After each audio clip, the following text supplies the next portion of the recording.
I used to enjoy a burger, a nice beef burger, as much as the next person. Thing is, I often hear about how bad red meat is for us, and David Attenborough, at 93 years old, bless him, or whatever he is, has also suggested that we all go vegan to save the planet. So let's do this. Let's find a tasty burger recipe. The best vegan burger or the best veggie burger. Let's find the burger that's really easy to cook at home and save the planet and create a taste sensation in your mouth.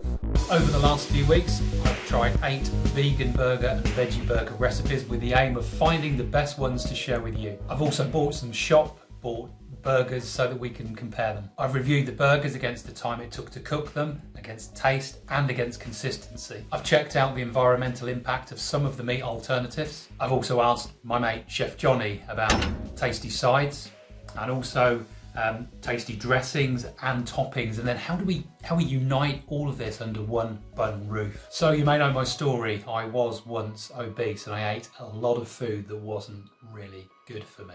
These days my diet is vastly different, but I do enjoy occasionally what you might call a treat, except it's not a treat. It is. What, all that saturated fat? I like the texture. Yeah, animal cruelty. Yeah, but I love the taste. What, blood and uric acid? Let's just make some homemade veggie and vegan burgers. Over the last 8 weeks, I have been researching veggie burgers and vegan burgers. I found a load of recipes that looked like they might be really tasty. And then I threw myself into cooking them. Bit of a mistake. Yeah, I should have read the cooking instructions first. I don't know about you, but when I cook at home, I don't want to be faffing around in the kitchen. I like cooking, but I don't like faffing. I want to get in, enjoy cooking in a timely manner, and then eat. I wanted to go from hob to gob in 15 or 30 if it's worth the extra effort, but I certainly don't want to be hanging around cooking for an hour. A couple of burgers I cooked took over 30 minutes to get onto the plate, and to be honest, they didn't give me the taste for the time. Most of the veggie burgers and vegan burgers are made with beans. Some of the burgers were dry, some of the burgers were a bit tasteless. Some of the burgers hardly made it out of the pan without crumbling, and some just fell out of the bun as I was eating them. So we had to fix the taste, we had to fix the texture, and we had to unite all of those toppings under one bun roof. A key ingredient in homemade veggie and vegan burgers are beans. Black beans and kidney beans in the main. Generally they're mashed up with a fork or chucked in the food processor, but they are dry and a bit flavourless. So the flavour's got to come from somewhere. So your typical burger dressing would be 3 of mayo, 2 of tomato sauce and 1 of mustard. All great and very tasty, but usually these kind of sauces are packed with sugar and preservatives. My mate, Chef Johnny, recommended we give chili jam a go. Chili jam has got quite a lot of sugar in it, but then, as I said, so has tomato sauce and most mayos and most mustards. Chili jam is quite easy to make. Half a clove of garlic, a tin of tomatoes, a tablespoonful of white wine vinegar, a teaspoonful of chili flakes, 200 grams of sugar. Boil it to 104 degrees, which is a really important temperature for jam. Add salt and pepper. Boil and reduce. Pour it into a tight lid jar. And refrigerate to cool.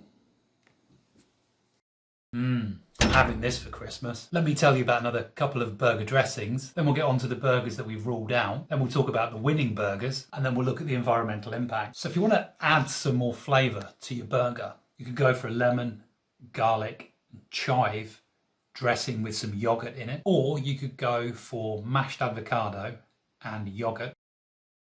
The burgers that we ruled out were black bean veggie burger, the vegan bean burger, the beet burger, the potato veggie burger, and the vegetable veggie burger. We ruled all of these out because they took over 30 minutes to cook. What it left us with were 2 possible winners: portobello mushroom burger and the spicy vegan bean burger. One of the arguments for eating veggie and vegan burgers is the argument of saving the planet. I guess no planet, no burger. I asked Sharon Jackson from the European Sustainability Academy about the impact of methane, and here's what she told me. Methane is certainly a very potent greenhouse gas, much more so than CO2. and there is a global methane budget, and we're perilously close to a tipping point with that. Costas Bourouris, also from the European Sustainability Academy, says in his TEDx talk that a burger has 2,400 litres of embedded water.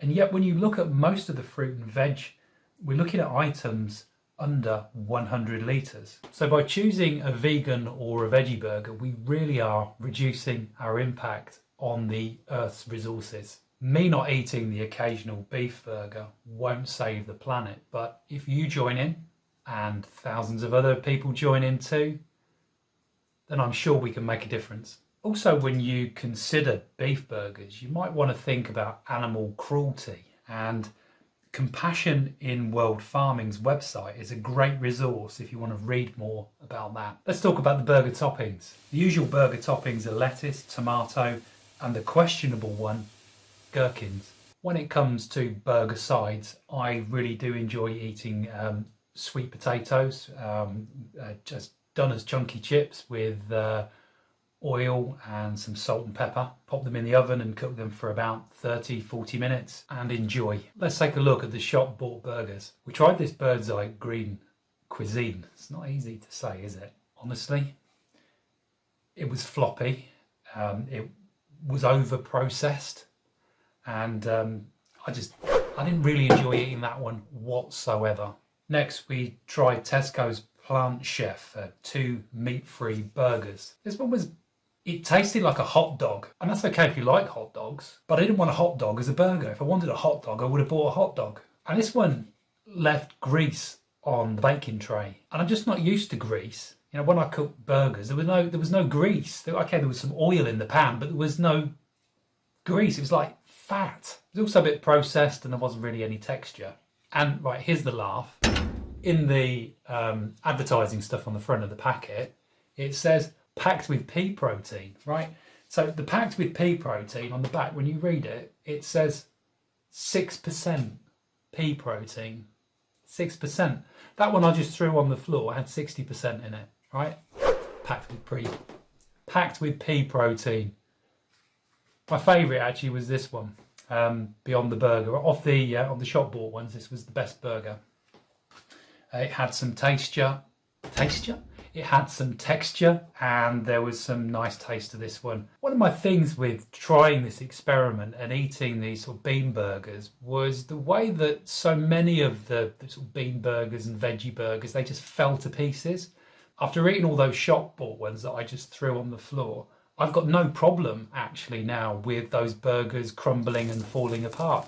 At least there was some kind of wholesomeness to them. The only real benefit to buying the shop bought ones, because I don't think there's a great deal of nutritional value in them, but the benefit is if you want something quick and easy, you can just shove it in the oven. But when I eat, I'm not just eating for entertainment, I'm eating because I want nutrition. That's the whole point of eating, isn't it? You eat for nutrition so that you've got energy. Let's go back to the 2 winning burgers. I like these 2 burgers for a number of reasons. First, because they could be prepared and cooked in under 30 minutes. The portobello mushroom burger was the quickest by far, with a cooking time of 10 minutes. Preparation time was just another 10 minutes as well, just for washing and chopping, you know, the lettuce, the tomato, gherkins, getting the sauces ready and frying up some onions too. And while it was all cooking, I whizzed up the avocado and yogurt dressing. The portobello mushroom gave the burger a nice kind of meaty kind of feel and texture to it. And of course it all held together because the mushroom was all in one. The spicy bean burger, the preparation time and the cooking time was a little bit longer,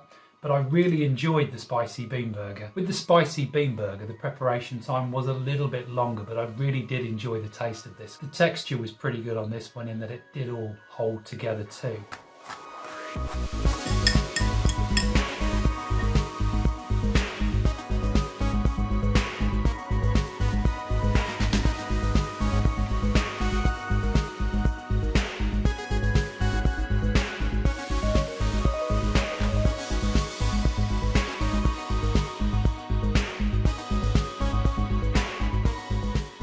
If you've enjoyed today's video, please do subscribe and hit the bell to get notified of all of our latest uploads.